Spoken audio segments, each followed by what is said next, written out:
We are typically Yes. a football podcast. We're going to talk football, but we have to start with what we saw yesterday afternoon in Boston. Your beloved Philadelphia 76ers lose in Game 7 in embarrassing fashion. The floor is yours, man. How we feeling less than 24 hours removed?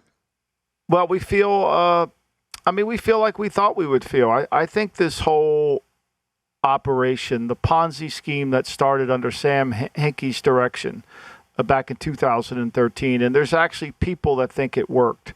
And there's actually people that think had Hinkie been able to stay at his job, everything would have gotten better. And I certainly don't dismiss Brian Colangelo's era as the 76er general manager as a disaster. But I think it's really important for fans, especially football fans, Washington football fans, to understand what they're getting with Josh Harris. What they're getting is a guy that believes in asset management. He believes in culture. He doesn't believe in culture. He believes in making the players comfortable. And since 13, since this whole thing has started, now he's owned the team before that, but since he's gone down this road, they built an organization based on the premise of asset management, based on we're going to acquire talent, and then we're going to kiss talent's ass to make sure that they do whatever they want to do whenever they want to do it. And they'll end up with a team that has zero mental toughness. My dislike of the team that I root for, the Philadelphia 76ers, is because everything that they do as relates to team building is nothing I believe in. For example, Femi, their star player, the guy who wanted the MVP trophy more than anything, has never been in shape. People say, Lombardi, you're not in shape either. Well, I don't play basketball. I'm an old man. I don't play basketball. Like, the guy's out of shape. Look at his body fat. What do you think it is? He can't get up and down the court. Is he a great talent? No question. Does he have physical and mental toughness? No. But I don't blame him. I don't. I blame the organization. And unless Josh Harris decides how he wants to run a team, and if he wants to be this, hey, it's all Betty Kumbaya, everybody sings along, Washington's never going to get any better. Because if you read the Hinkie resignation letter, and if you follow Morey, who's the current general manager, they don't believe in culture. They believe in asset management. And at some point, somebody who's going to have enough sense in the room is going to stand there and say, look, all this asset management talk that we're discussing, that's important, but it's just one slice of the pie. And I think what they built is a team that has no toughness. Zero. And the only tough player that they ever acquired, they traded him away because one of the softest players on their team didn't want him, Ben Simmons. So, that's just who they are. And I think to me yesterday was reaffirmation of everything that I believed. I believed it in Embiid. I've never been in the Embiid fan club. I've never. I have never been in there. Not because I don't respect his talent. I do. I just don't respect him as a competitor. I don't respect him as a guy who's willing to do what it takes to be the greatest player that he can. This nonsense that he's the greatest center in basketball is a complete joke. Oh, it's silly. He hasn't gotten past round 2 of the playoffs.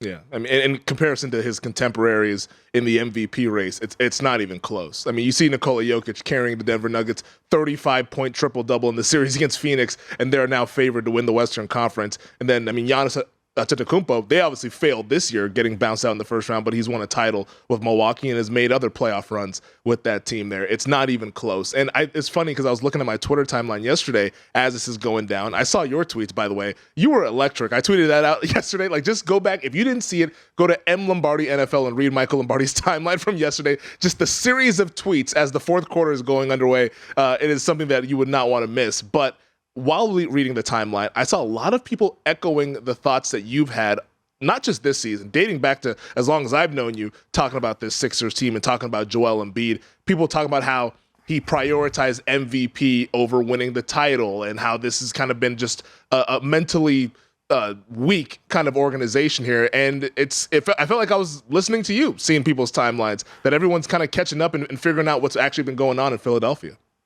I mean, I've been saying this since he's been there. There's a broadcaster here, Danny, somebody, Pomeroy or something, that when I called him out of shape, they laughed at me. Like, the guy has never been in shape. The guy has done nothing to try to become a better player. Nothing.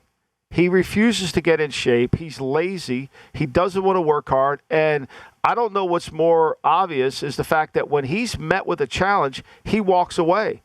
I mean, he literally is the kid who, if there's a bully in the neighborhood, he's going to walk 8 blocks in the other direction if not face the bully. The guy has zero toughness. It's all false bravado. It's all media hype. It's all he's a media darling. Now, here's what's going to happen because he's under criticism. Yeah, for the first time. He's finally under criticism. Yeah. Now this is the second time. Against Toronto, when he almost didn't play in that series. He was hurt, and then he came and he finally played in Game 7, and he cried in the locker room. You know what I would have done if I'd have been the head coach of the 76ers? I'd have put that picture of him crying in front of his locker every day. If it means this much that you're going to cry, why don't you work harder? See, I think he knows he doesn't put the time or effort in. And so I think when the challenge comes to him, he backs down. I mean, there's Al Horford, who we traded a draft pick to get him off the roster, kicking his ass. 37-year-old Al Horford, right? Because Al Horford knows he's tougher than he is. Al Horford told everybody in the Celtic locker room, these guys are a bunch of pussies. We'll just kick their ass. Once it matches. I mean, there is qualities, and this is what concerns you if you're a Washington football fan. There are qualities that organizations must possess, that the owner has to give them.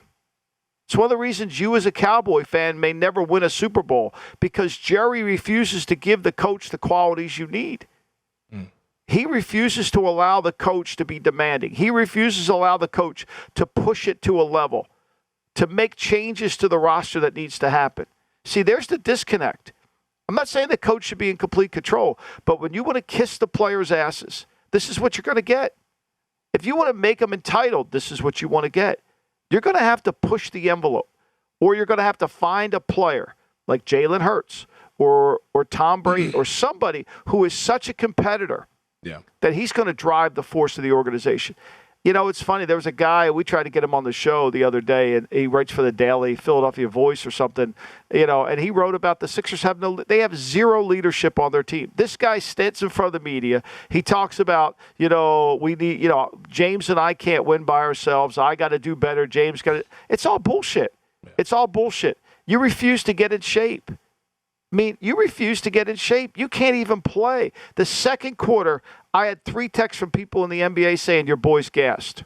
Of course he was. If anybody would read an NBA game plan against Philadelphia, it would be run the court, run the court, run the court. Make him work, because he's out of shape. Everybody in the league knows it. Nobody in the media wants to talk about it. Let's make him the MVP. I loved your boy Kendrick Perkins. He's out there, ripping Embiid. Meanwhile, he was the instrument driving him to get the MVP. Yep. Like, why did it take this game for people to fucking wake up? Like, why did it take this game? Like, I've been saying it for 8 years. Like, all of a sudden, it takes this game? Like, I've seen this storm coming. Like, I'm not sitting there, saying that, I've been calling it a Ponzi scheme forever. How about, you go through, look, you can go through all the drafts, all the mistakes they made.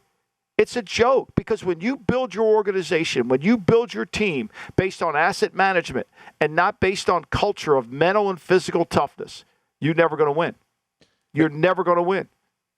You mentioned the press conference yesterday, and I thought it was a disaster. I mean, I tweeted, there was a clip that came out with it. He said that, like someone said, it's not a failure, it's a step to success, kind of paraphrasing what Giannis said after they got beat by the Miami Heat. I'm like, dude, you guys haven't won shit. Like, what are you talking about that this is a step to success? Like, you guys continue to hit your heads on the second round ceiling here, and there's no sign of it ever getting better. And he kind of had like a little smirk on his face when he said it too, where I'm just like, oh my God, man! Like this is really, really bad. And the lack of leadership that you talk about, I think, is really like the biggest point here with the Philadelphia 76ers. I remember back in the Game 4 last Sunday, and the game that they won, and it was PJ Tucker at the end of that fourth quarter who was like having to give Embiid a pep talk, because it looked like Embiid wanted to tap out. When Boston made that rally in the fourth quarter to get back into that game, Embiid was he was like, holy, I mean, I don't know if we can do it. And it took PJ Tucker and James Harden having that game that he had in that day to be like, hey, big fella, like, get your ass in line. Like, we got to go ahead and win this game because our season is pretty much on the line today. Like there's been a number of times where Embiid is looking to kind of tap out and just be like, all right, it looks like we're done here and we're not going to win. That's not the MVP. And it is funny that Kendrick Perkins was ripping him because he doesn't win the MVP without Perkins going on that rant after the trade deadline. Perkins and Nikola Jokic. Force. Yeah, he's the driver. He can't see it. He only could see it when it's obvious. And everybody fired Doc. You could fire Doc. Doc's one of the worst of all time. Doc does nothing to prepare his team for the playoffs. He does nothing to prepare himself for that. His substitutions going back to when they lost to Atlanta, there's nothing there. I mean, there's nothing there. It's just this, Doc is just an ex-player that really, he's got this, he's won favor with the media because he's a good quote. But at the end of the day, they have no leadership. They have nobody who's going to demand excellence. Eric Spoelstra had this great quote the other day about, we needed to go through the hard times. We needed to feel how did he say it? We needed to, we had to, the beauty of the struggle is what he called it. The Sixers that organization is against any struggle. They want to paint a Hollywood movie. That's what they want. They want it to be, everything's going to be nice. We're all going to sit in the playground and Joel's the MVP. It's comical. And if you understand how to build a champion, if you truly do, then Morey does it. He's all asset management. Mm-hmm. He can carry the electoral college because he's got the media behind him. But if you understand that, you would have seen 5 years ago that this guy has no chance to ever win a title currently. Now, if he got traded to a team to Miami with Butler and Butler made him do it, and he's a second dog, he doesn't want Miami. He would not want to be in that Heat culture because Pat Riley would call his ass out in front of the media too. And I don't think Embiid wants that kind of. He wants the situation to be where Morey's defending him and he's going after anybody who says anything bad about Joel Embiid because that's kind of what it's been throughout his time in Philadelphia. Not a great time for your Sixers. I'm sorry they got eliminated yesterday. Commanders fans, you got Josh Harris. Look out. Hopefully your organization can get it together.